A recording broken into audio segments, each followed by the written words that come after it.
Hi, my name is Tony, and I'm one of the developers of the ZiZZO by Euro Mini line of folding bikes. Whether or not you've purchased one or are considering making a purchase, I want to thank you for taking the time to watch this video. If you have any questions or you need any help, please reach us at 1-800-346-6360, or you can email us at support@euromini.bike. Thank you. In this video, we'll go over how to install fenders on your ZiZZO folding bike. ZiZZO bike fenders come in two styles, one for Campo bikes and the other for Liberté, Urbano, and Via models.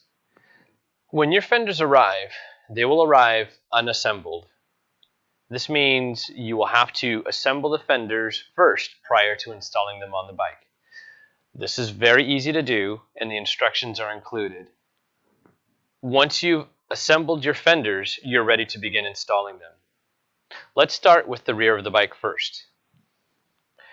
The first thing you'll want to do is shift the bike into the highest gear. The highest gear is the smallest cog in the back, and this will allow you to remove the rear wheel with minimal effort in disengaging the chain. To remove the rear wheel, you will first need to disconnect the brakes. ZiZZO bikes are equipped with a quick disconnect braking system. Simply squeeze the brakes and pull the cable through the slot. This allows you to open up the brakes without any tools. Next, with the 15mm wrench, loosen the axle bolts and simply let the wheel drop. Set the wheel aside for now. With the rear fender assembled, we can begin installing it to the bike. Start by taking the fender stays and attaching them to the frame of the bike. Begin by hand threading the screw into the frame. Put a little bit of grease on the threads of the screw to make sure they go easily and cleanly. Be careful not to cross thread the screws into the frame, as damage to the screw or the frame may occur. Don't tighten the screws in yet with a screwdriver. Next, we'll attach the fenders onto the frame at the seat stay bridge and the chain stay bridge. These are the center mounting holes on the fender. Again, taking the screw, hand tighten the screw into the frame only. Now, take your screwdriver and begin tightening the screws. You will notice that the center mounting holes on the fenders are slotted.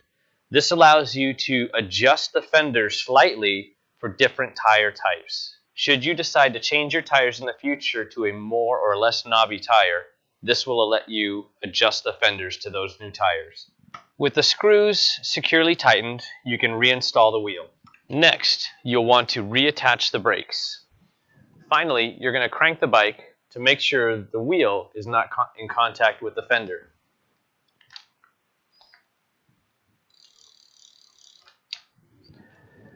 We've successfully installed the rear fender. Now let's move on to the front one.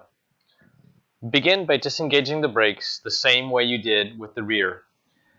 Then, with a 15mm wrench, loosen the axle nuts.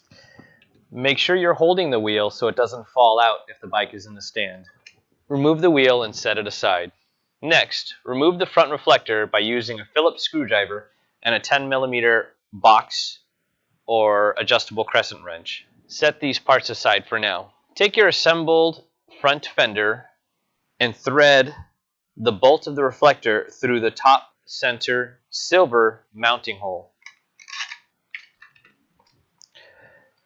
Then thread the bolt through the center hole of the fork. For now, with your hand, take the nut and just thread it on. Take your Phillips and wrench and screw in the reflector bolt the rest of the way. Now, take the two screws, lightly grease the threads, and attach the fender stays to the front of the fork. Make sure all screws are securely tightened. Take your front wheel and reinstall it.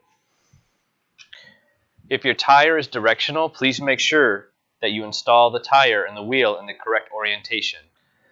With your 15mm wrench, tighten the axle nuts. Finally, reattach the brakes. Rotate the wheel to make sure it spins freely.